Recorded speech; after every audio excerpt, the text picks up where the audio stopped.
Direi di procedere con la sessione internazionale, con questo elenco. Gianni che presenzierà e introdurrà la prima parte, poi deve andare via, il dottor Pellicanò Gianni, vicepresidente dell'ITEM, nonché neuroradiologo dell'ospedale Careggi di Firenze. I give him the speech for this session about of EMMIT, Euro-Mediterranean Medical Informatics and Telemedicine 2023, relating the artificial intelligence in medicine and telemedicine. Please, Gianni. Thank you, Francesco. First of all, I would like to thank Francesco and his son for the efforts to organizing this very important meeting in a very special place. We know that Francesco comes from Sicily, and I think he is very proud about the organization in his region. Do you see my screen?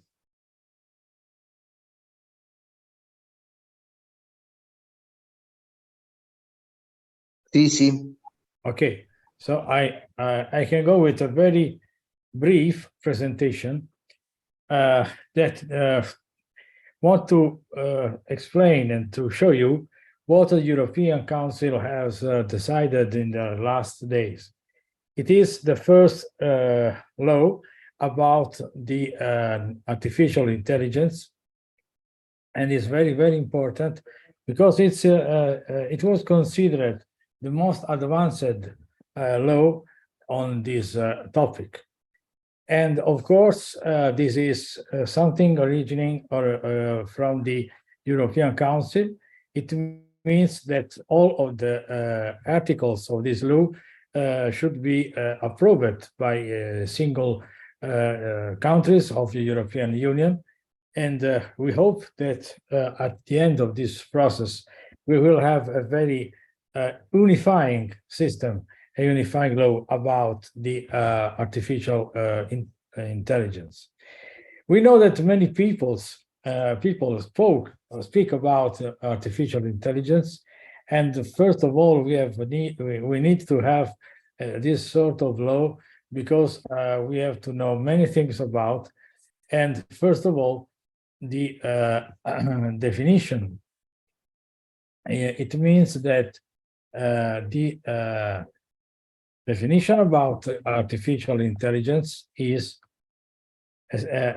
of course, is a system that works with. Sorry, I have to my.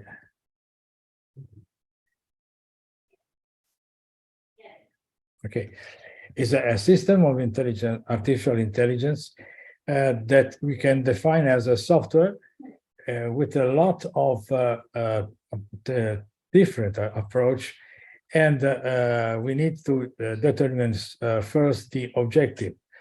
It means, first of all, this system needs to generate output with many contents, recommendation, decision, that these are connected and influenced the ambient in which they operate. It's very important. The first things is what is not allowed. So the identification biometric systems in public areas. The same, so in the so-called system a posteriori, except for, of course, the police or other authorities in case of identification, for instance, of people. Or other system of biometric categorization that utilizing other characteristics, sex, the ethnic partners, religion, political orientation. So everything of these categories are not allowed. The same of predictive policy. And finally, the recognizing system of the emotion. And this is another topic that is very, very important. So this is what is not all of it. Another important topic is the biometric recognizing by the face, but not only ex post.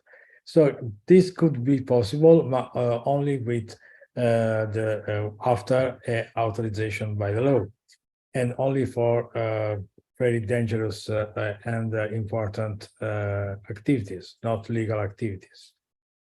Another point is dedicated to a high-risk structure for the health, for the fundamental rights of the physical person. And in this case, the high-risk system of artificial intelligence are allowed only after authorization and evaluation about the legal authorities. Another very important topic is the transparency. So we can use a system that make an interaction with a human being to identify emotion, or system that can generate the news, the so-called, of course, fake news. Other titles of these other articles of this law are dedicated to innovation. So the law is in this law is right that we can, that the European Commission is instituting a European committee for this artificial intelligence, and this committee is made by all the countries' representatives, such the European Data Protection Board. And of course, each country needs to give to the European Union the name or for one or more than one people independent from the government. And finally, the monitoring of this commission and the other rules about the how the people create interaction with the other in a right way. The law of these rules is more economic, but another point is that looking at the biometric identification system, this point is under the rule of the European Union Functional and Treat, and this it means that each person has the right to the protection of his personal data. This rule will be legal 20 days after the publication of the official Gazette of the European Union, and can be definitively operative after the approbation of the 26 now members of the European Union, 24 months after the starting of the law. This was more or less the same what we do for the GDPR, but we think that since this is a very important argument, the European Parliament could short this this time. So, in a to conclude in very few words, which are the lights and which are the shadows of this. About many observers, this rule is one of the most advanced in the world, especially to protect personal data. And it will be created is a confirmation that this orientation for ultra technique materials very high, and it's on the line of your European Union.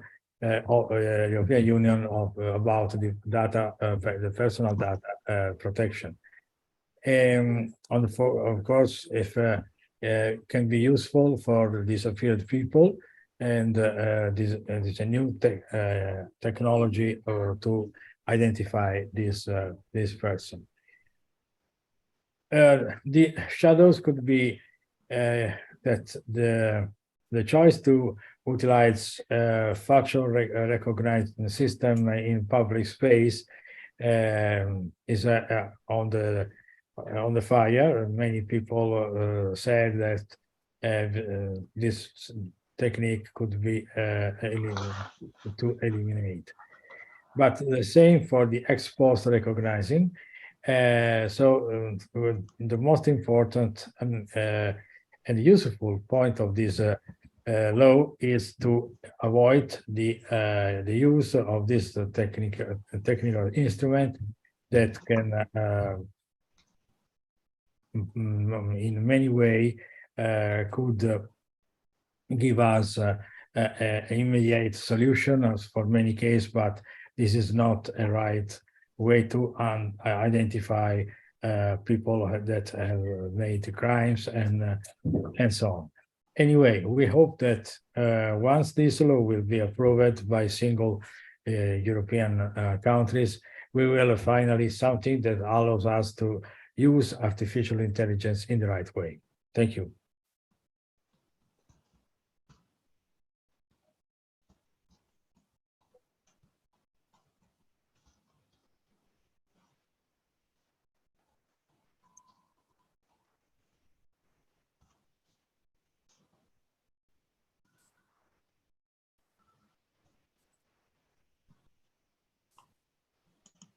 Is everything okay? Yes. Okay. So thank you for this opportunity and have a good job and good meeting in the afternoon. Bye-bye.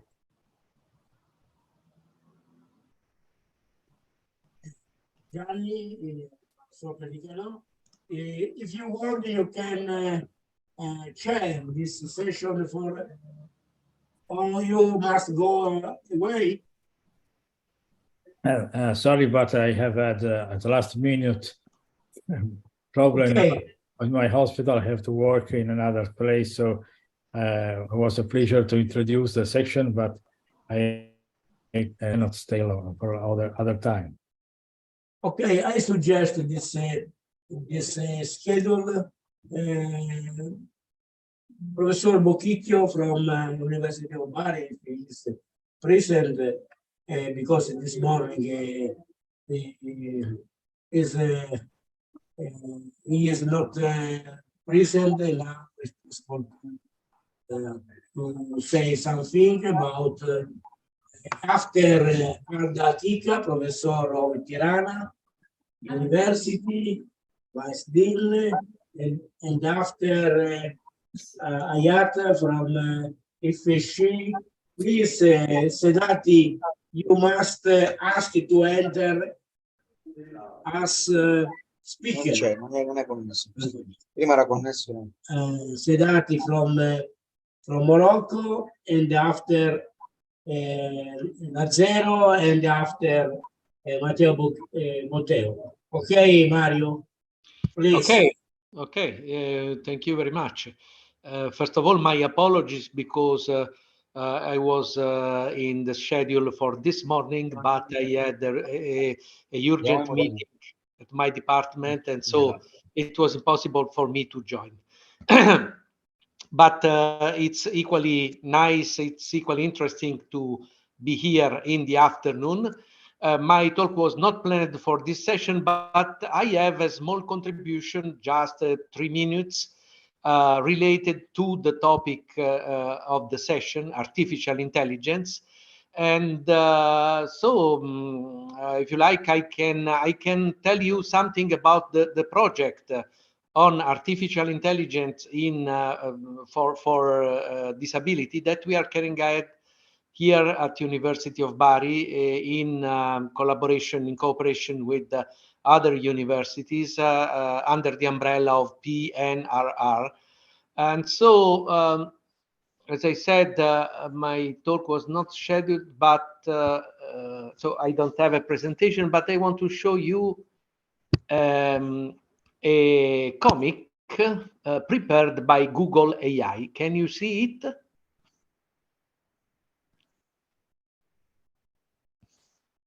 Can you see it?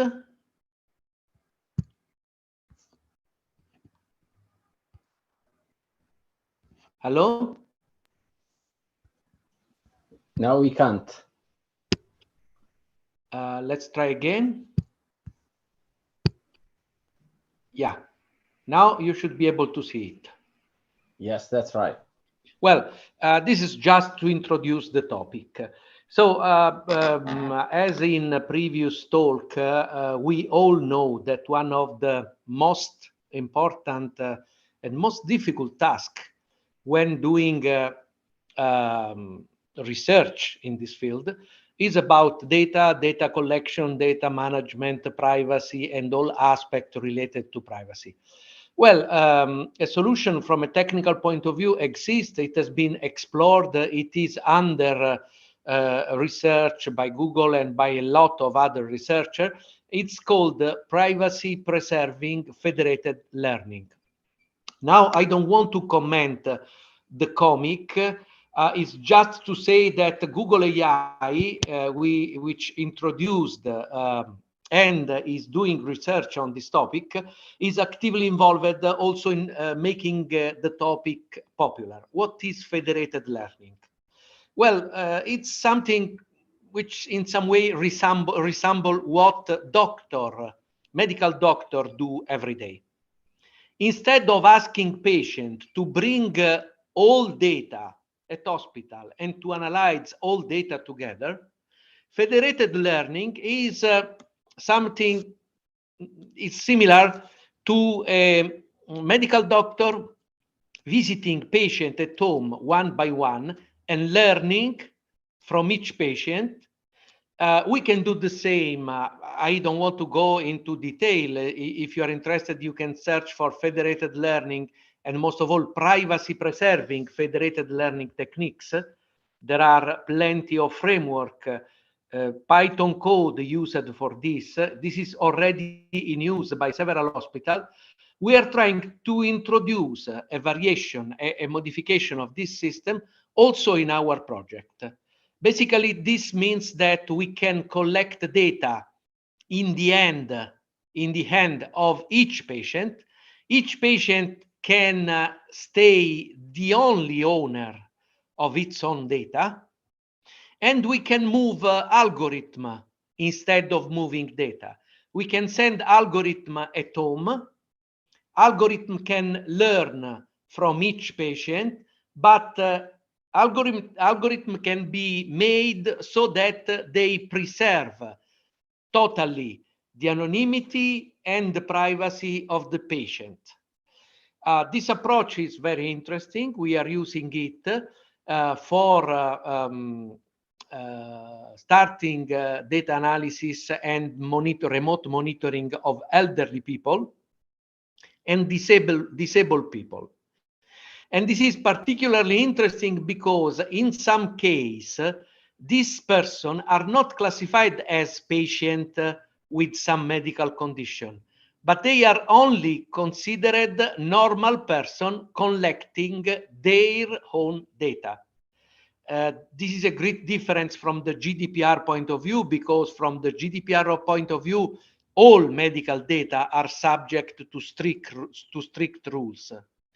On the contrary, data coming from healthy patient, healthy person, healthy people are not every time classified as medical data.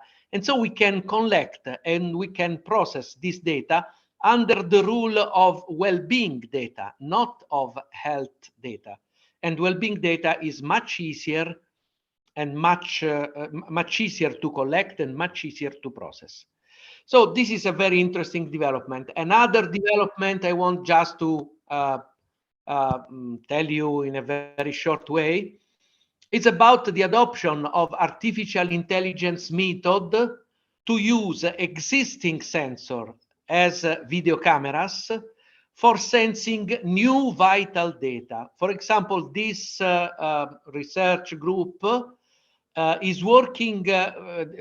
This colleague, I don't know this colleague. I just searched on the web. I am in touch with an Australian colleague doing more or less the same, that is using a video camera to estimate blood pressure trend in a totally non-invasive way.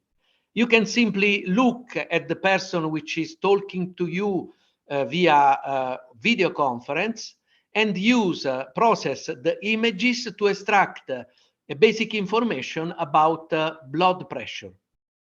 Also, oxygen saturation in the blood, also heartbeat.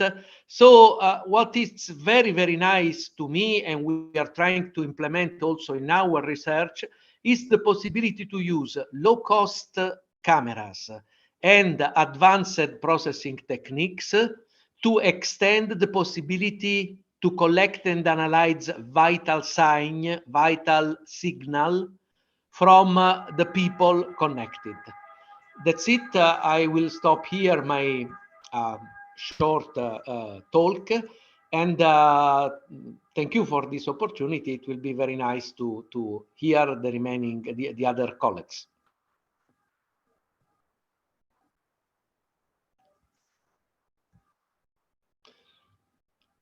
Obviously, thank you to Francesco and Giacomo for this nice opportunity. And let me highlight again that I'm totally available for what you discussed in the previous session. That is the implementation, the design and the creation of the Observatory on Technologies for Inclusion and for Disabled People. We are working on it, and we are more than happy as University of Bari and as a consortium of Italian University on Digital Health. I am the director of this consortium. We are more than happy to contribute on the topic. Thank you very much. Thank you very much for your presentation about the learning. Is a very important aspect in our Euro-Mediterranean group. Learning, education, but of course, monitoring and care and rehabilitation. Thank you. Thank you a lot. I think Alda Kika is present. Alda, you say? Alda? Okay, please.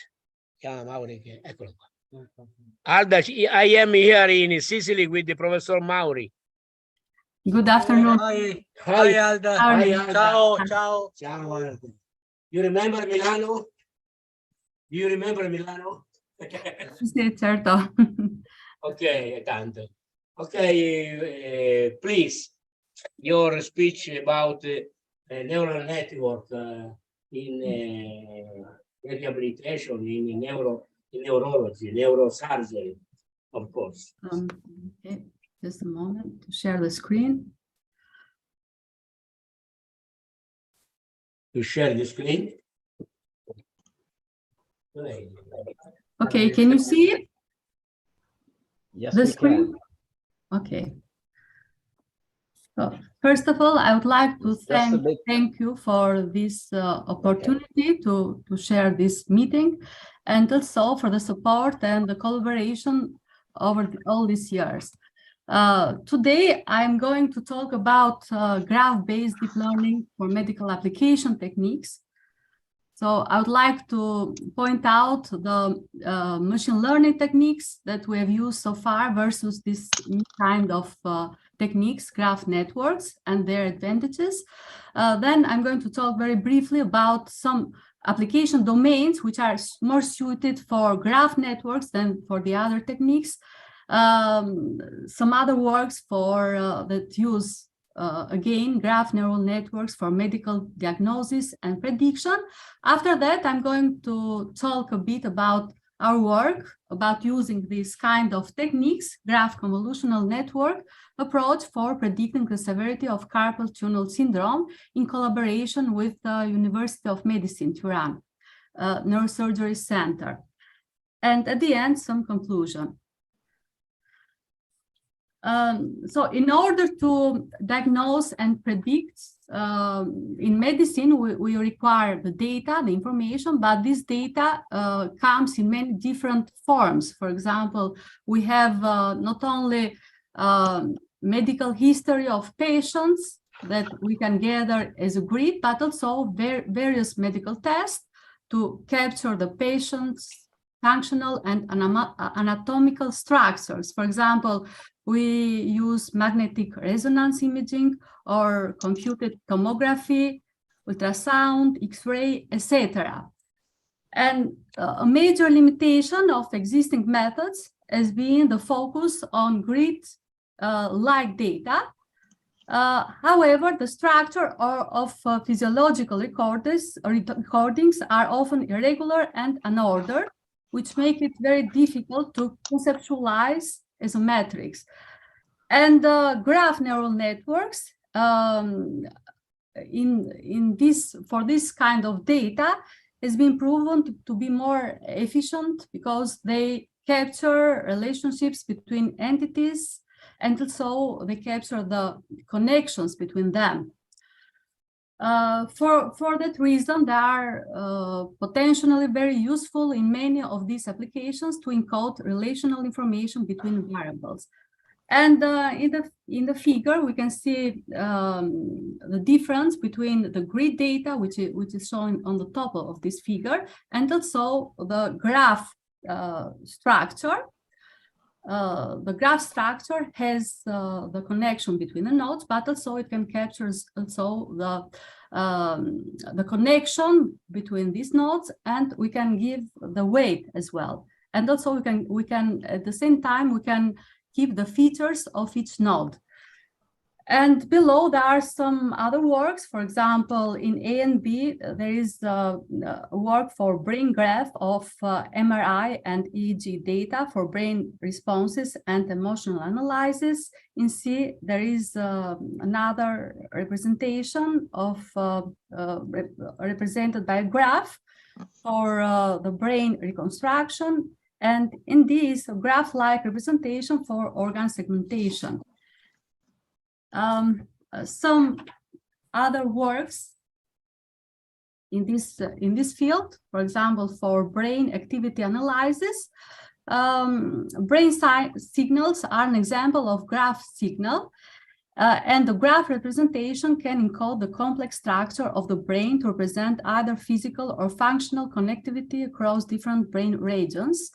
We can use graph network for brain surface representation as well, because it also offers more flexibility to parcellate the cerebral cortex by providing better generalization on target domain datasets.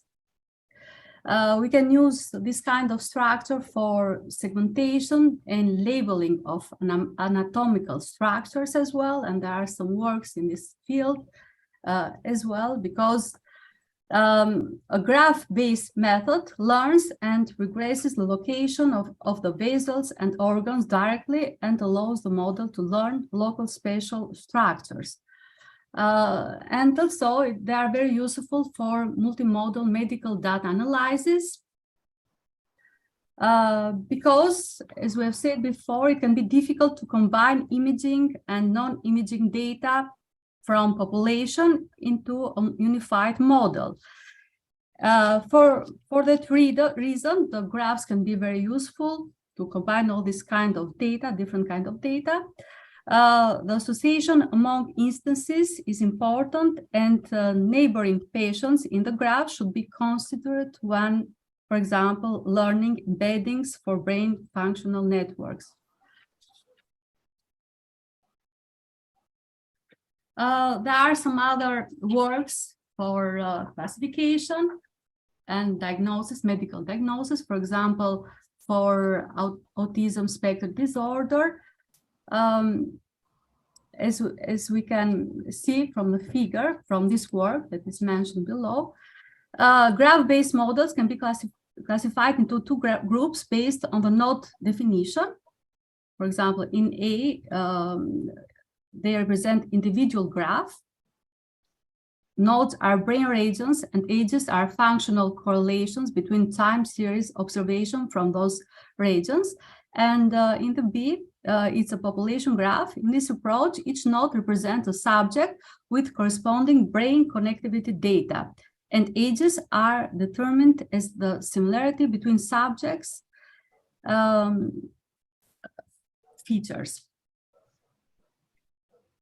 So there are other works. There are many works, in fact, that use this kind of structure. For example, for diagnosing Alzheimer's disease, it is this work. It constructs a population graph by integrating subject-specific imaging and pairwise interactions using non-imaging data, and then fed the sparse graph to graph a convolution network. Also, some works are done for prediction of the coronavirus virus,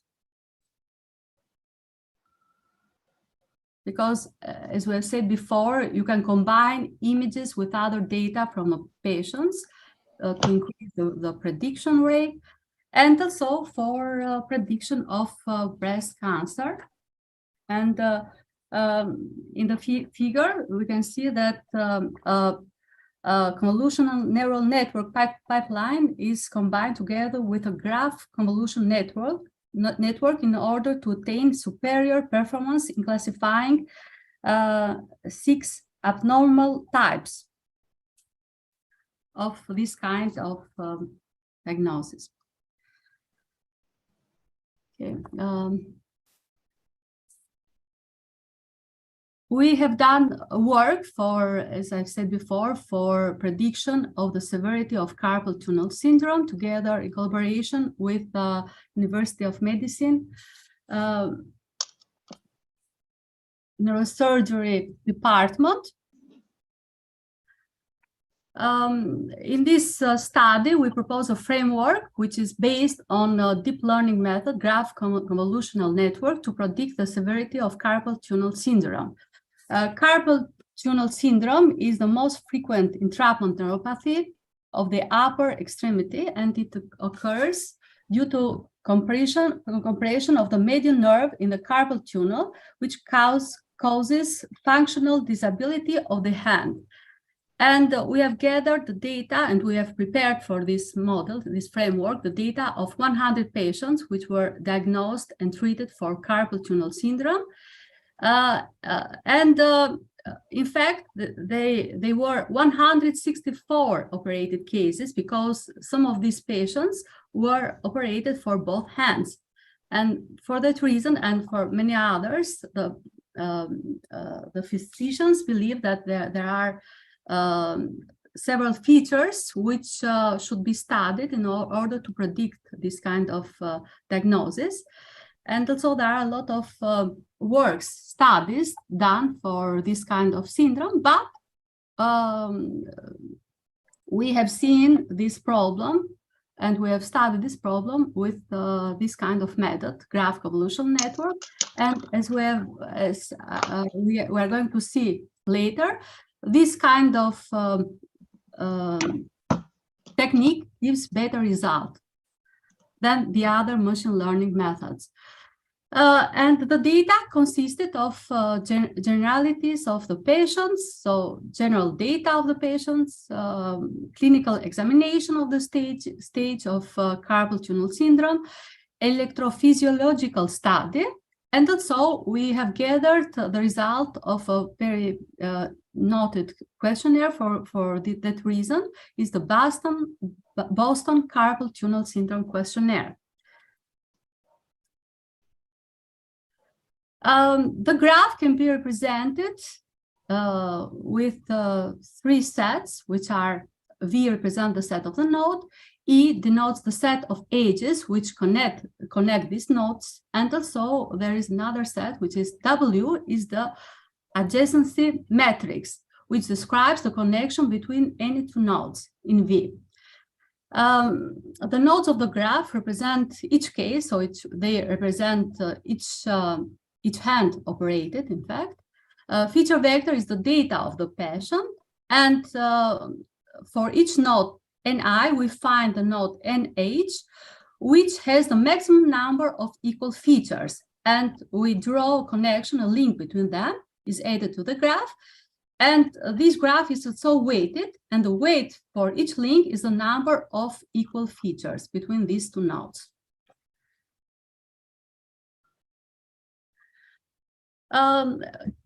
So in order to aggregate the information between two neighbor nodes, we use one powerful deep learning tool, which is graph convolutional network.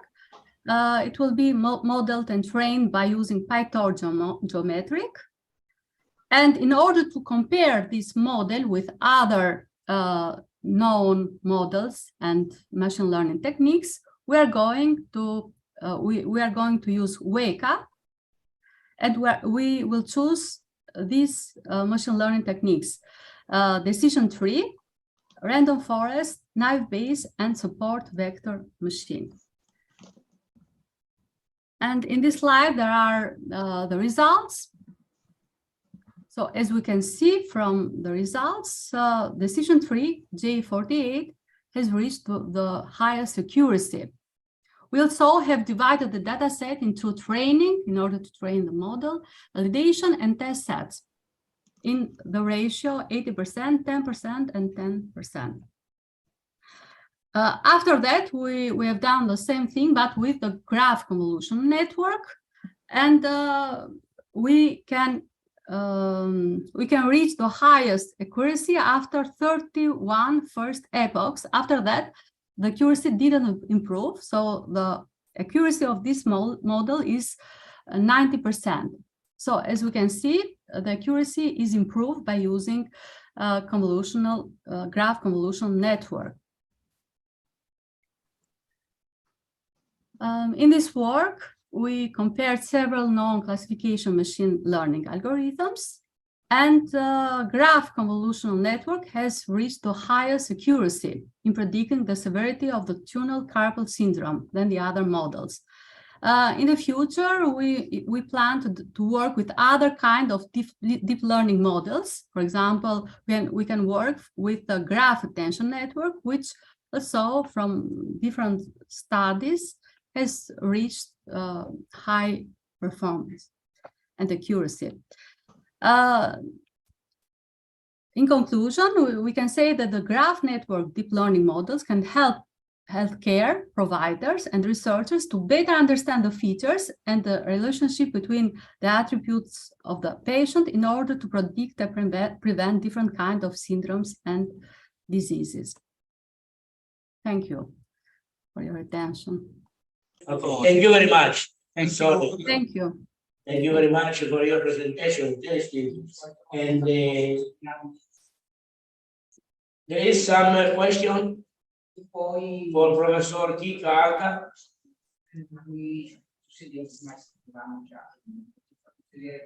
No, if not, I ask it to another speaker. Okay, Sedrati, sorry, Sedrati, Hayat, sorry, Sedrati, not Sedrati.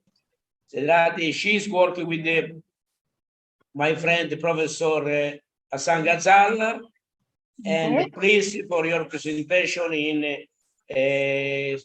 Hassan Ghazal is president of Society of Telemedicine, the eHealth in Morocco, and Hayat working together with this team. Please, Sedrati, your presentation. Thank you. Thank you.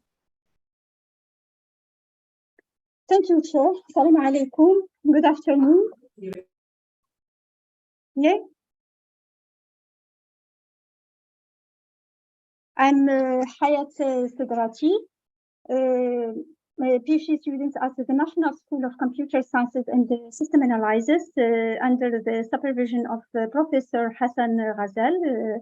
I'm a student at the National School of Computer Sciences and System Analysis. I'm very proud to be here among you to present our work entitled Discrete to Continuous Algorithm for Optimal Channel Selection to Detect Algorithm through EEG Recording. It's the same. It's in the same context as the previous presentation. I'm happy for this.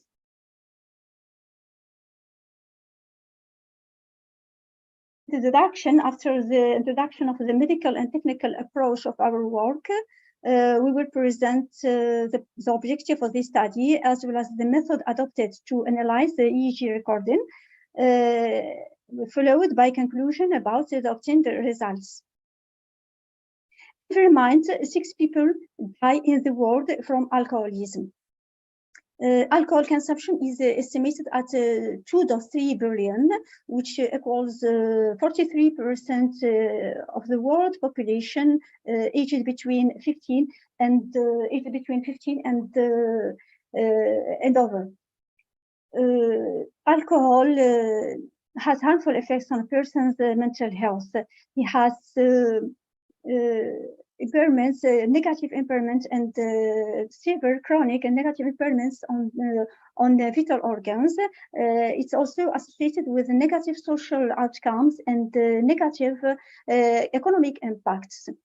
Alcohol consumption is causally linked, according to the World Health Organization, to over 200 health conditions, including liver diseases, suicides, road injuries, violence, tuberculosis, and the list is not exhaustive. To diagnose alcoholism, and also screen alcoholism, the traditional techniques are based on self-reported and or biochemical measures. Each of these techniques has its limitations. Self-reported measure may lead to misinformation due to its subjectivity, to inability to share sensitive information, to share about the alcoholism, and also to quantify the alcoholic intake. Also, the biochemical approach may be invasive and inaccurate in some cases where physiological changes has results that are not related to alcohol intake.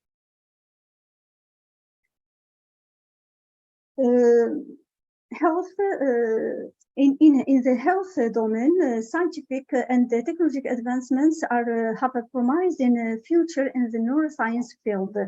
Clinically, electroencephalography is an effective, safe, and painless approach to analyze the brain activity. EEG is the measurement of the brain's electrical activity within a specified period using electrodes placed on the individual's scalp. Here, electrodes, the signal coming from electrodes are called channels.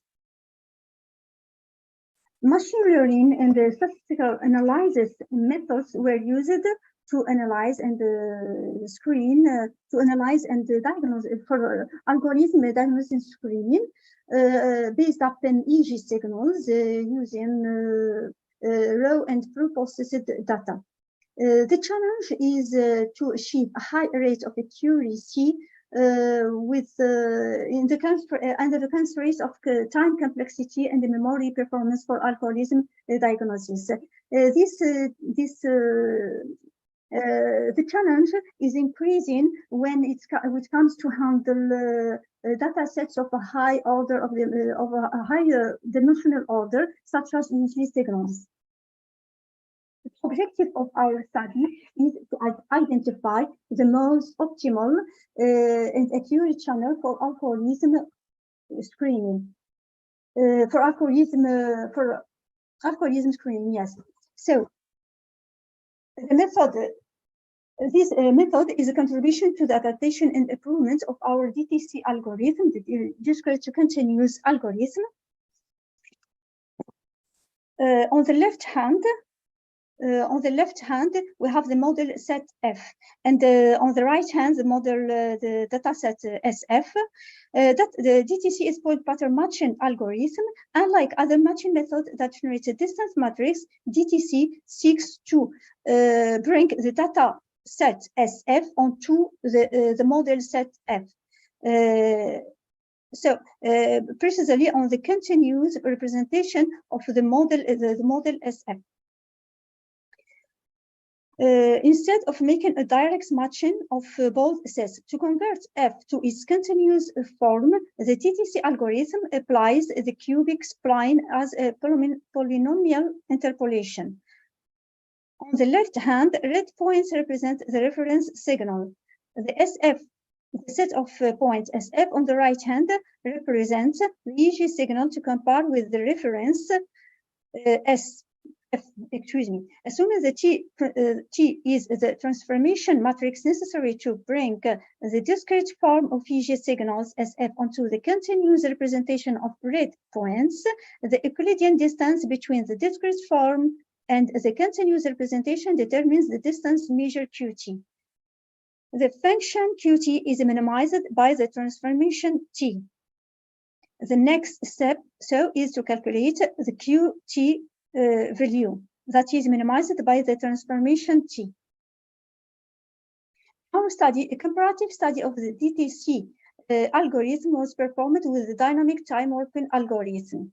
DTW is one of the most experienced methods in signal processing and excels especially in comparing shifted time series. DTW seeks to align two sequences of the time function by iteratively warping the time axis until an optimal alignment between the two sequences is found. The data set here that we used contained a recording from 64 electrodes are shown here on this figure. Placed according to the standard 1020 international montage and recorded at a sampling rate of 256 Hz.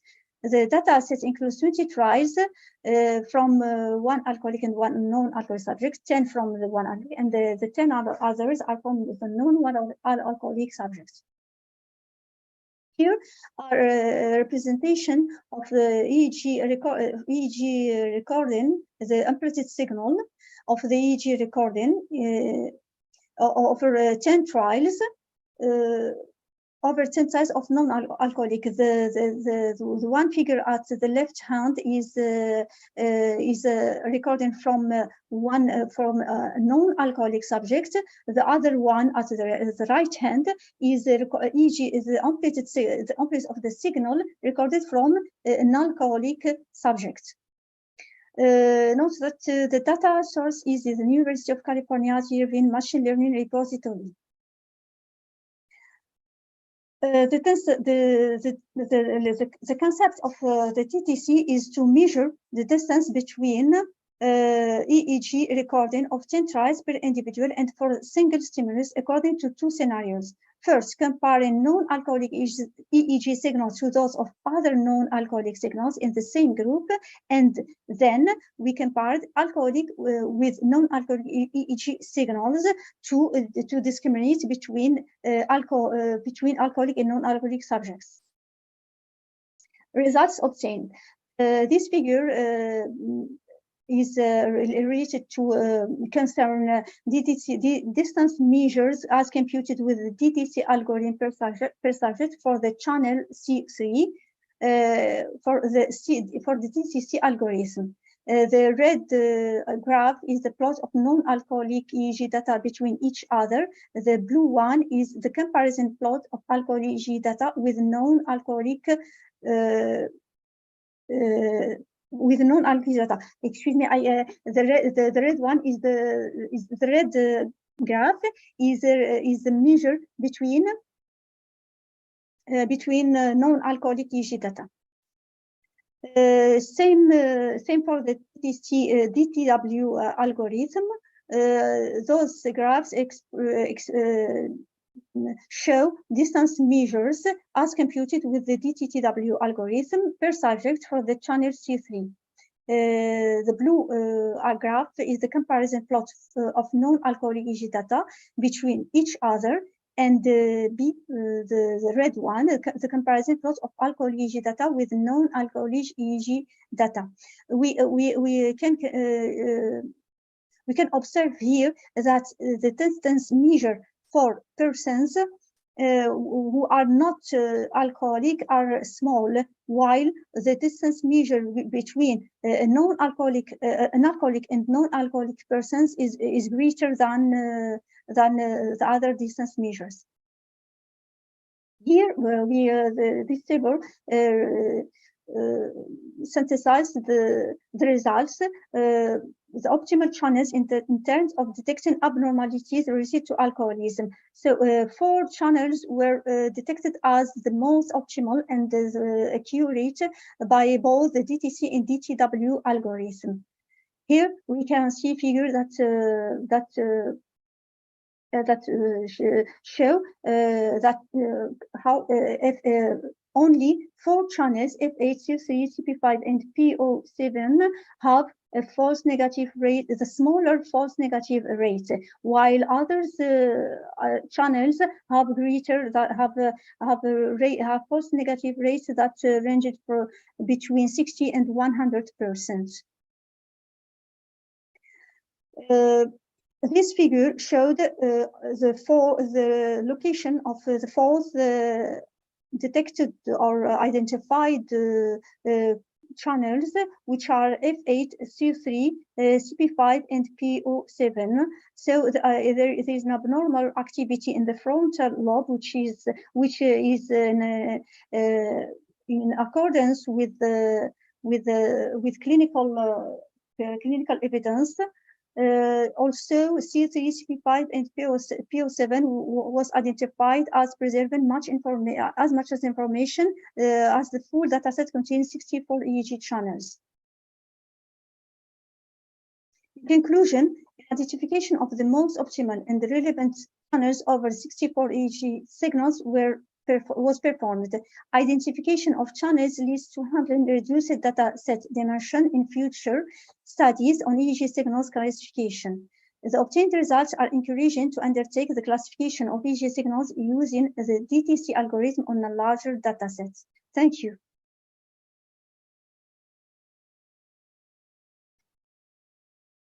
Any question, please?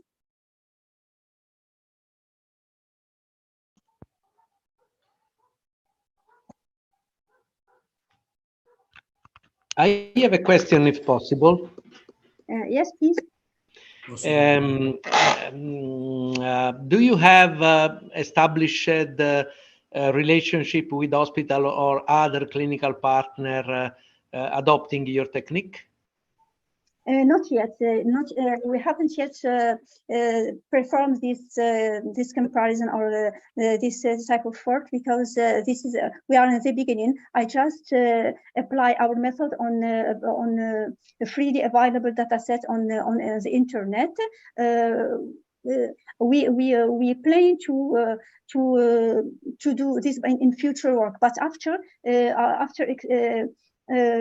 performing or testing this method on other data sets and especially on larger data sets, since this experimentation was performed on the data set on only one alcoholic and one non-alcoholic subject. Okay, thank you very much. I was asking because I am the previous speaker, Mario Bocchicchio from the University of Bari. We are working with an hospital which could be interested in carrying ahead some experience on this type of techniques. If you are interested, we can get in touch after after this meeting and discuss possible collaboration. Yes, of course. I'm delighted for this proposition. Thank you. Thank you, Hayat, for your presentation of and the condolence again. I wrote to Hassan about your earthquake. A lot of people died in the Marrakesh area, and I and my colleague of the Euro-Mediterranean group of telemedicine and medical informatics, we give you our deep condolence for this disaster in your country. I know maybe we see in the end of October during the first conference on sport and telemedicine organized by Hassan, by your group in your government. I don't know if this conference will be taken or not. I ask to Hassan. Thank you very much for your presentation. We tomorrow continue this international conference with the chaired by Alberto Lazzero relating the lifestyles, nutrition, food, and prevention of disease. Your presentation is related to the not food but drink, alcohol in this case, in relationship with the problem on the healthcare awareness of the people. Thank you very much. And now we have only two speakers, Matteo Botteghi, and after, if she's a student, they asked me from Dresda, Lydia Trombello, she asked me for her presentation around 4:30 because now is in a lesson. Please, Matteo, and after, please, Matteo, you can chair the session with the last speaker, Lydia Trombello. Lydia Trombello, very well. Very well. So, thank you. It's always a great pleasure to be here with you and accepting the very nice invitation of Francesco and the organizing committee in this event, this EMMIT event, who represents, in my vision, a very important SharePoint by itself, and especially for the place in which now is taking place. And so, but you already talked longer about the opportunity to involve the territory of Sicily as a SharePoint of experiences in the Mediterranean area. And I believe strongly in this vision. So I want to talk you briefly about one of our engagement commitments in, in telemedicine, telediagnostics, and particularly in a field that it's driving for us an artificial intelligence experience into the image diagnostics. So I will jump through some slides just to give an example of what, how telemedicine and artificial intelligence could reflect into everyday life problems in healthcare, and especially in public healthcare systems. Then you know that some of you, of course, know that there is an increasing problems in the availability of different medical specialization. And especially I'm talking about the most impacted specialization, that is anatomic pathology. So for several reasons, we are seeing a constant decrease of active medical pathologists. And this specialization is not so appealing. So, for example, in Italy, only a few degreed medical doctors choose year by year the specialization in anatomic pathology. And consider that over all the diagnostics methods, the laboratory of anatomic pathology is the only one remained essentially analogic, based on the ability of the operator and on visual observation. Then we are talking since 30 years of digital pathology, but actually you perfectly know that is a residual part of the global workforce in digital pathology is digitized. So we work for many years in digital pathology, in telepathology, so connecting laboratories and medical institutions around the world between Western countries and developing countries. We are the author, the inventor of a platform of telemedicine called WAIDEX, so World Aid Exchange, to support this kind of application in countries affected from a strong digital divide, so a separation between the possibility of access to the global internet network. So the opportunity to do something better, something more for the diagnosis of cancer, because 95% of pathology diagnosis is related to cancer.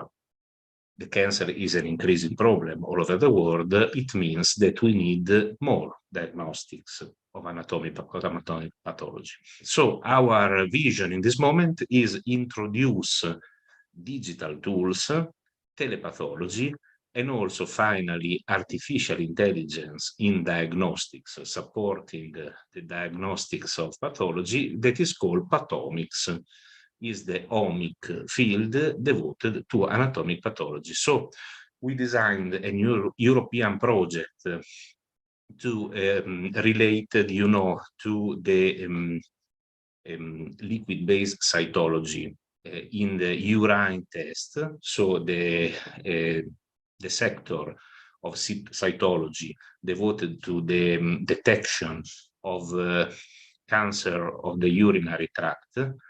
There is a reporting system called the Paris system, because it was defined in Paris 10 years ago.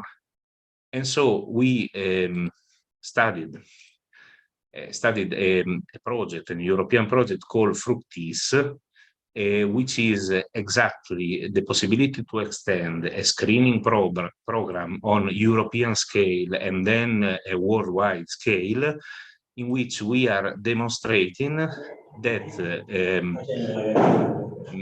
it's extremely money saving if we prevent the cancer with early diagnosis. Excuse me, Francesco.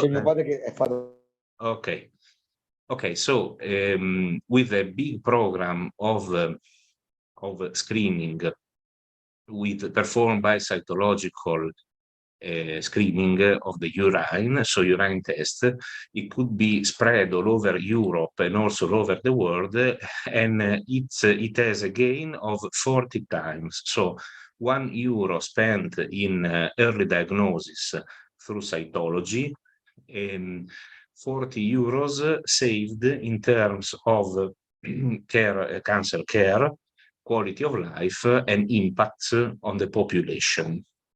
So these are the data at the basis of our European project, and the benefits of the screening is that, in fact, assuming the implementation of the mass screening program, at least at a European scale, we estimated these huge savings for the national public health systems.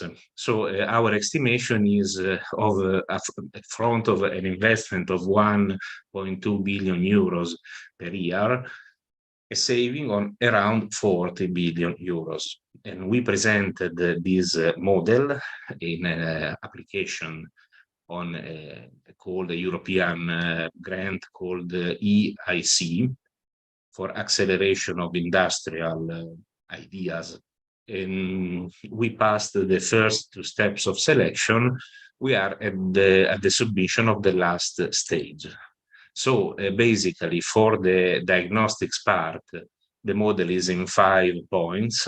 So create a large network of pathologists connected via telemedicine, and we have the telemedicine platform ready. Then implementing the artificial intelligence to support the diagnosis, not replacing medical doctors actually, but increase the performance of the diagnosis in terms of 10 times. and allow that medical doctors could dedicate themselves to the more valuable aspects of their work, of course. Then there is a big plan for the logistics, urinary test is a self-collection test. So you can prepare your sample by yourself. You don't need to take blood or other specimen from the body, just urine. So we established a logistic platform for take the samples directly from the house of the people. Of course, an advertising campaign to increase the success rate in the diffusion of this initiative. And then the execution of the first allotment of urine cytological exams with this specific technology that is called thin layer cytology. What is the difference between the usual pap test and the thin layer cytology? That with a thin layer, a monolayer slide with single cells separated from the others, we can digitize the slide and perform a totally digital and remote diagnostic process that is not possible in the usual traditional way of working. So these are our milestones. Raising awareness, of course, in the scientific and medical community. We already started a path of Congress diffusion publications. The involvement of these innovative technologies, both in the treatment of the sample and in the platform for the diagnosis, the digital pathology integration. So using of easy to use products that now are available also at a scale lower than a usual hospital that requires a lot of investment. We now have some EVDCA certified devices for lower productivities and for scalable and cheap solution for digital pathology. Then the integration of data management and the storage. So we designed a platform for ICT management, which is our specific skill. I'm talking of me and my group, respecting strictly the GDPR law in terms of data protection, sensitive data protection. Finally, we are working with one of the most famous group in the world in pathomics, which is the group of Professor Gastone Castellani in the University of Bologna, for the development of specific AI algorithm for cytology. So this is a very important point, because all the previous experience that you will find in the congresses and in publications, in paper reviews, you will find histology, because is apparently more, more interesting maybe, or it seems to be the easy way to approach the pathomics. We must say that that cytology is taking more and more presence in the field of anatomic pathology, and its importance is increasingly represented all over the world. So it's very important to create innovative solution for the pathomics in cytology. It's also quite simpler than pathomics in histology if you have this specific technology, so the liquid-based cytology. We are working in progress, but we really hope to go on field, so to win finally this grant, EIC grant, and to go on field with our solution. In conclusion, we are seeing that a vertical integrated digital pathology solution for the cancer care supported by computerized algorithm with this standardized liquid-based cytology is something new. So we hope to introduce on a large scale this approach. And the idea of a thin layer cytology was born for a practical need. So we can start a cancer screening service for the EU and for the world to detect prostate, bladder, kidney cancer at the different stages with a simple urine cytological exam reported with this, regulation called the Paris System Standard. And in addition to validating our model, we hope to have the chance to become the first or the most modern system to report the urine cytology in the world.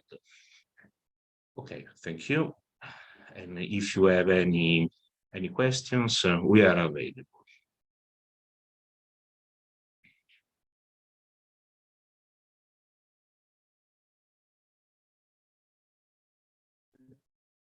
Matteo? Sì. Thank you, Matteo, for your speaking. And now the last but not least speech and the communication by the Livia Trombello. She is a young researcher. She is a student in medicine, and now she is in Germany, in Dresden city. Please, Livia. I am here with the Professor Nicola Inglese. Okay, Lydia is succeeding as a speaker. Okay, Lydia, Please, you can go with your speech. Accept.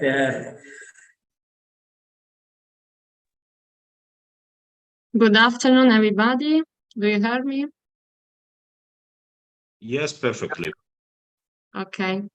I'm glad to stay here. I want to thank Professor Sicurello and Dr. Inglese for inviting me to this conference. And let's begin with my talk. So I share my screen.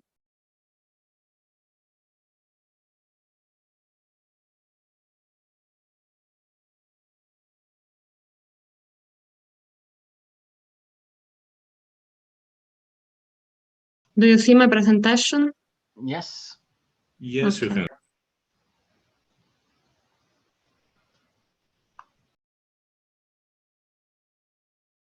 So here I want to present a special paper, and this is a work, is a critical step toward realizing the long-term goal of creating a neurotechnology that will restore movement control and independence to people with paralysis loss or limb loss.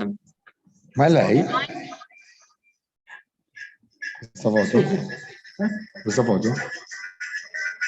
Maybe someone the microphone. Avete il microfono acceso, Lei ma non la vede. Giacomo. Piccola peccatura. Sì, però è biondina così.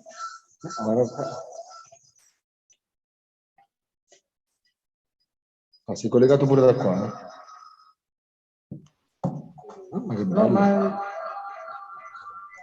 Spegni, spegni. No, non siamo. Ci sono dei microfoni accesi. Sì, ci sono degli audio. Spegni. È il tuo, è il tuo. Spegni. Qua è tutto spento. Io non ho tentato di dire. Il tuo c'è. Questo c'è. Pronto? Sì.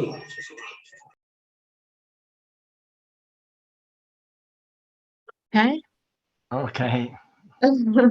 Okay, so I will present this article that was a critical step toward realizing the long-term goal of creating a neurotechnology that will restore movement, control, and independence to people with paralysis or limb loss. The title is Reach and Grasp by People with Tetraplegia Using a Neurally Controlled Robotic Arm. So there are also previous studies, including, for example, a neuronal and sample control prosthetic devices by a human with tetraplegia, And these studies have shown that people with long-standing tetraplegia can use neural interface systems to move and click a computer cursor and to control physical devices, open and close a prosthetic hand. But what is a neural interface system?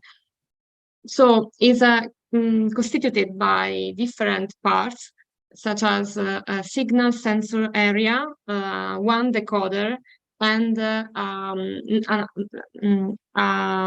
translation neural signals in action by a computer, a robot, a prosthetic limb, or assistive technology.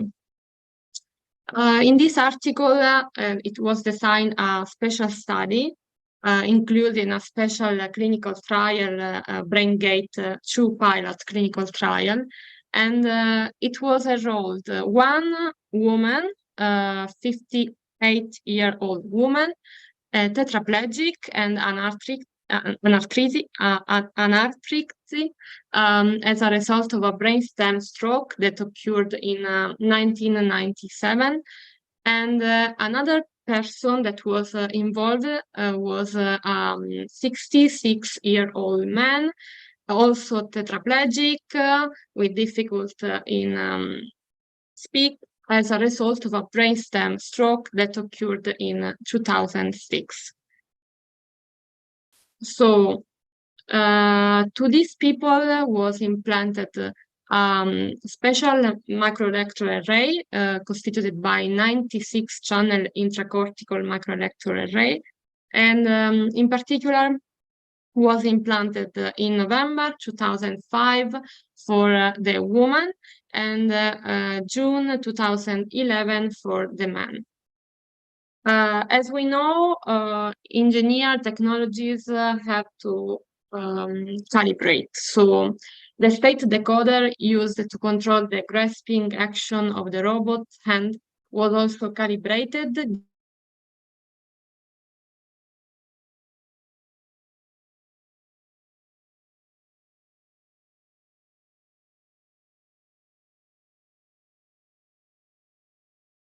This time, the participant was instructed to imagine that they were closing their own hand, and the state decoder calibration was very similar during the closed loop calibration blocks.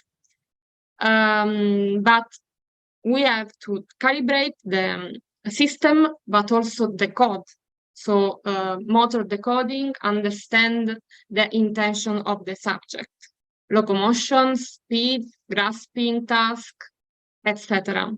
But also we have to record, so interface with the neuromuscular system to record electrophysiological or kinematic signals, and also an hardware to process the signals recording, and a software to process the signal recorded.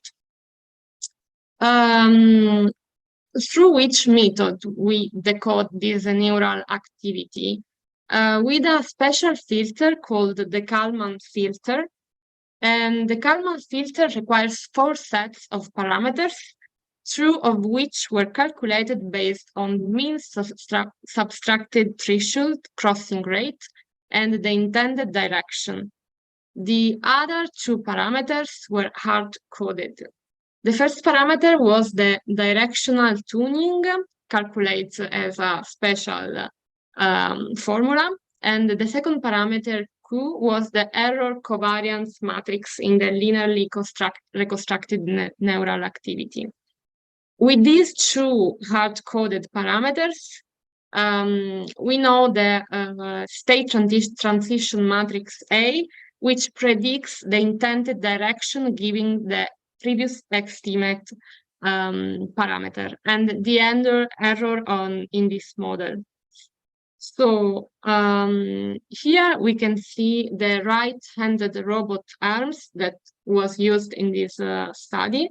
One is the DLR lightweight robot third, and as we know here, with the specific of this robot arm, is the size of maximum reach 936 millimeters, the weight of 14 kilograms, the degrees of freedom is 7, maximum joint speed 120 per second, special control modes and special specifics like current 40 kilohertz, joint 3 kilohertz, Cartesian 1 kilohertz, special integrated electronics and internal cabling. The other robotic arm that was used in this study was a DECA arm system with a weight of 3.7 kilograms, 10 degrees of freedoms, and foot control. So, in the concern about experimental setup and performance metrics, we know that the robotic arm was positioned to the right and slightly in the front of the participant. Both video cameras were used for all DLR and DECA sessions. Labels indicate which camera was used for the photograph. The photograph of the DLR in the left panel and DECA in the right panel robots. Then in the C image, we can see the reconstruction of an example trial in which the participant moved the DECA arm in all 3 dimensions to reach and grasp a target successfully.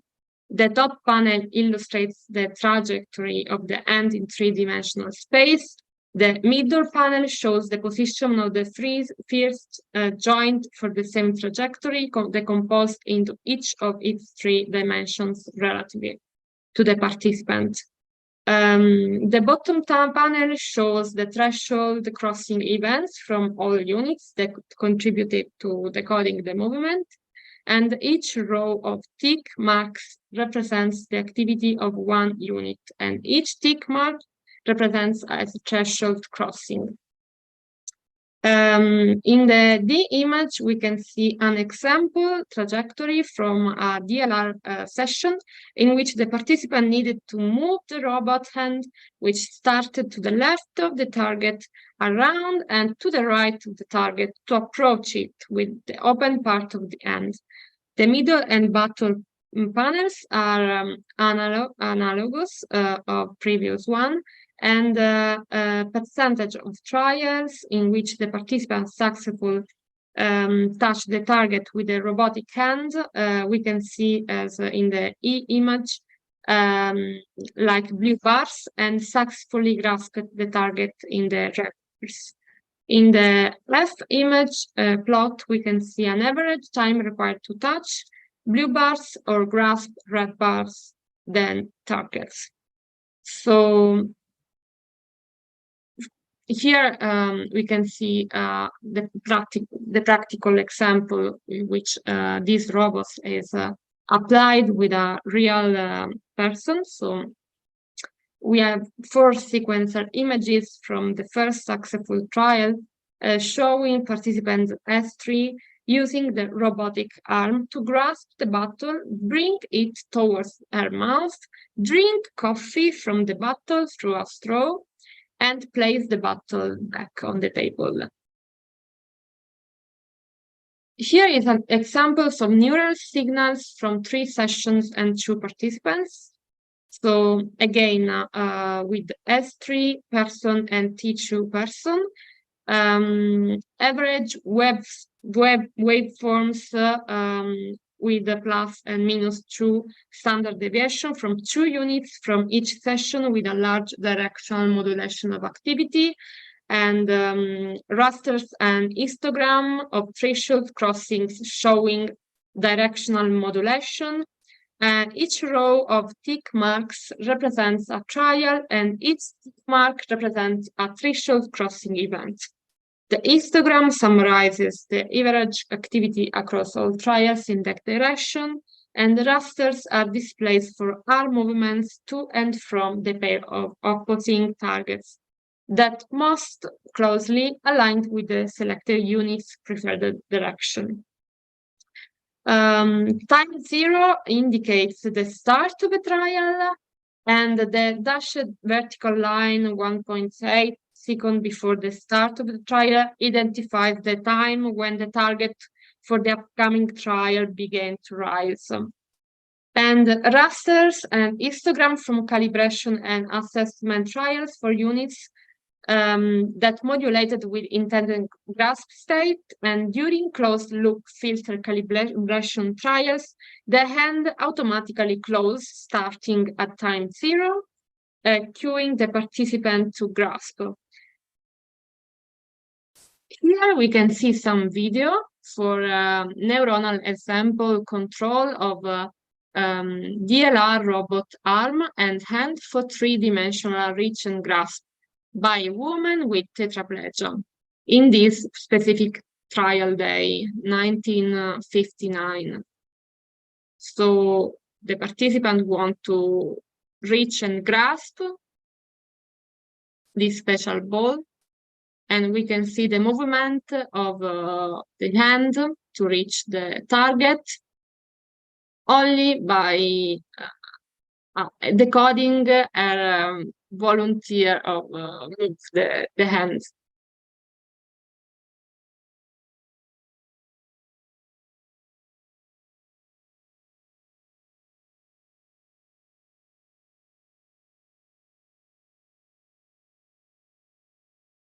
Here we can see the neural ensemble control of the decaprosthetic arm by the same woman but in the trial day 1974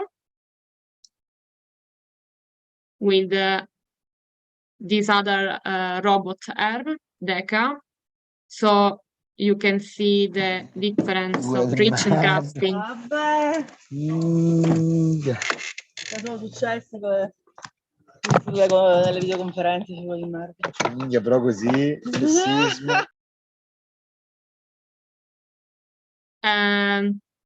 Here, neuronal ensemble control of the decaprosthetic arm and hand by a gentleman with tetraplegia. So the man using DECA robot arm trying to reach and grasp this ball.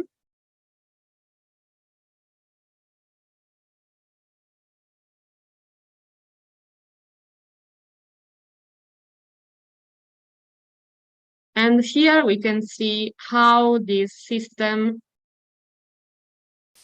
could help the patient to drink a bottle of coffee.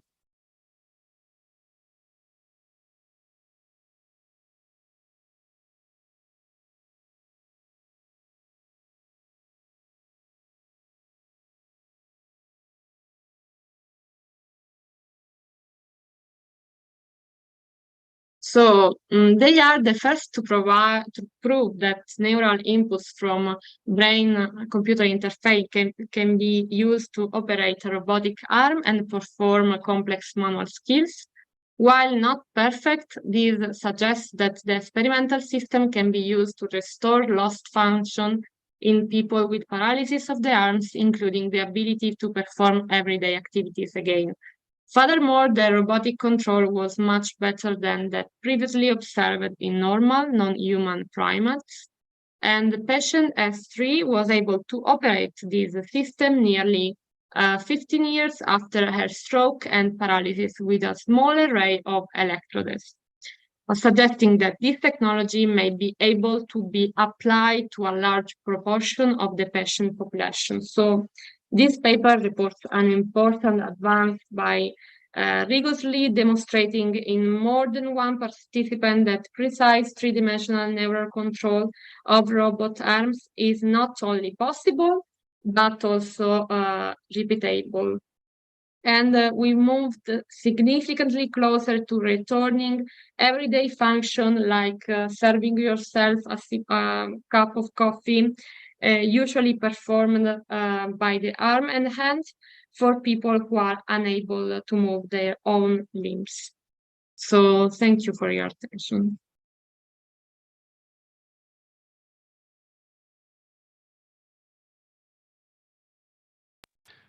Thank you so much, Dr. Lydia. Thanks for this very fascinating, amazing presentation. So I would like to ask to the audience if you have any question, suggestion, or final intervention, then we can go to the closing remarks eventually. Okay, in the audience we have Francesco, of course. We have problem connection in Sicily. It's not very interesting, Lydia. Lydia, this your computer man interface and arm robotics. Very, very useful. As I spoke with you yesterday, your presence in Dresda, in Heidelberg, and in Pisa in particular could be an occasion for cooperation. We have contact and a project with Professor Frisoli and Bergamasco and Stampacchia in Myolesion department in hospital in this city. Thank you very much. And thank you very much for, of course, you now, and Nicola, your cousin, is here. You are part of our network in research and development in artificial intelligence in robotics or in different other parts for rehabilitation in tetraplegic or paraplegic spinal cord injury. Thank you very much, Lydia. Thank you so much again for the invitation. Matteo, for conclusion? Yes, Francesco. Okay, we can wrap up this very interesting day, 2 sessions full of suggestions as usual. Consolidated projects, news in the field of technology, and useful application, as you told just now. Very preeminent speakers in different fields. I'm really amazing on what we shared, what we saw in this beautiful session. So it's Francesco, for me, different fields, but linking by neural network, artificial intelligence application from Bocchicchio, Alda, Kika. She is involved in artificial intelligence project in Albania, Sedrati, and the other people. Thank you. Very interesting, different field, but the same methods and technologies in digital technology. Exactly. It's important to see the nut and bolts, the tools to go on to put on field this great innovation of the research. So useful research for great needs, healthcare system sustainability, support for disability, and the future perspective of the healthcare, I think, for Western countries, for developing countries all over the world. So we have to give sustainability. The leitmotiv is this one, I think. Give innovation and sustainability to the healthcare system is a great challenge now. We have to face with all our ideas, resources, and hope for a better future for everyone. So thank you again. Thank you. And tomorrow we can introduce briefly the sessions of tomorrow day of the Congress, the last one. The Italian title is One Health, Ambiente, Agricoltura, Alimentazione, Prevenzione.